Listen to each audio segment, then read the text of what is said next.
Kak Vicky, boleh tahu kedatangannya bareng sama Nasdem ke KPU seperti apa? Tadi kebetulan diminta untuk ikut penyerahan berkas bacalek. Nah, Jadi sebelumnya tadi udah ada seremonialnya di kantor DPP. Kebetulan hari ini bertugas sebagai MC bersama Kakak Coki Sitohang, lalu ikut untuk penyerahan berkas bacalek. oke. Nah untuk tahun 2024 Kak Vicky juga bakal nyalek juga kah atau seperti apa? Tahun ini insya Allah maju, tapi aku majunya di provinsi ya, di Jawa Tengah. Oh di Jawa Tengah. Kan 2019 sempat kakak nyalonin juga tuh. Ini maksudnya dan juga belum rezeki gitu kan. Nah untuk 2024 maksudnya masih ada ambisi apa gitu kan sampai akhirnya 2024 juga nyalek lagi gitu. Oh enggak, sebenarnya mungkin kalau di 2024 aku emang lebih pengen maju di provinsi untuk Jawa Tengah. Kebetulan memang aku kan lahir dan besar di sana, jadi nanti aku di dapilmu, tapi kali ini untuk DPRD provinsi. Untuk DPRD provinsi.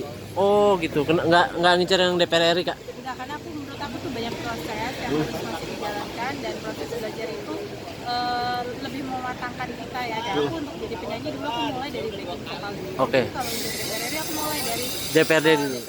Tapi maksudnya ada kan ini udah mau masuk periode kedua ya kak. Nah ada kepuasan apa sih kak? Maksudnya untuk berkecimpung di politik gitu?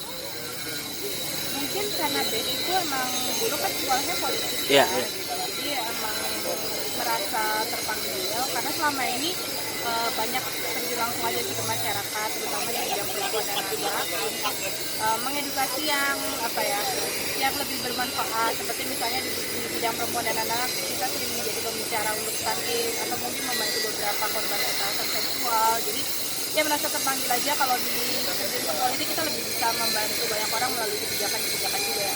Dan keluarga seperti apa kak untuk yang periode kedua ini? Nggak ada masalah sih menurut aku. Sebenarnya kalau politik tuh jangan dibawa apa ya, jangan dibawa keras ya. Kita sih kalau memang gini, sebenarnya di semua pekerjaan kalau memang berjodoh, kalau memang jadi, kalau nggak jadi mungkin memang belum jodohnya, jadi nggak ada masalah, pasti akan ada tempat yang lebih baik untuk jadi sebisa kita bekerja sebaik mungkin, dikerjakan saja tulus.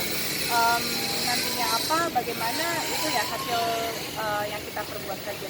Untuk yang kedua ini seberapa yakin kak untuk misalkan tembus jadi DPRD Jateng? Ya insya Allah. Kalau aku soalnya bukan tipe yang ambisi harus gimana gitu ya, tapi bekerja keras, berusaha menjalani.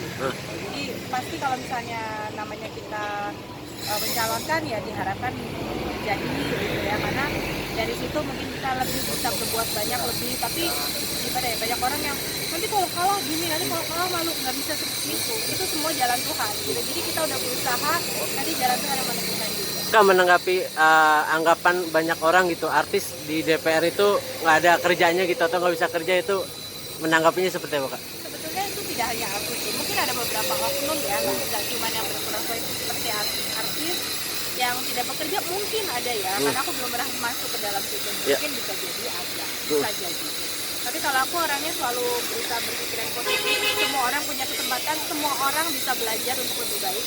Jadi buat aku apapun pekerjaannya tidak ada halangan untuk menjadi mewakili masyarakat di dewan. Jadi tidak hanya artis ya, mungkin banyak yang teman-teman lain yang mungkin aku cuman ibu rumah tangga, atau misalnya aku cuman apa namanya, jurnalis misalnya kayak gitu ya. Semua punya kesempatan yang sama, yang penting kita berpikiran positif, berbuat baik, tujuannya baik, insya Allah ada jalan. Kak untuk membuat anak-anak muda melek terhadap politik susah nggak sih kak?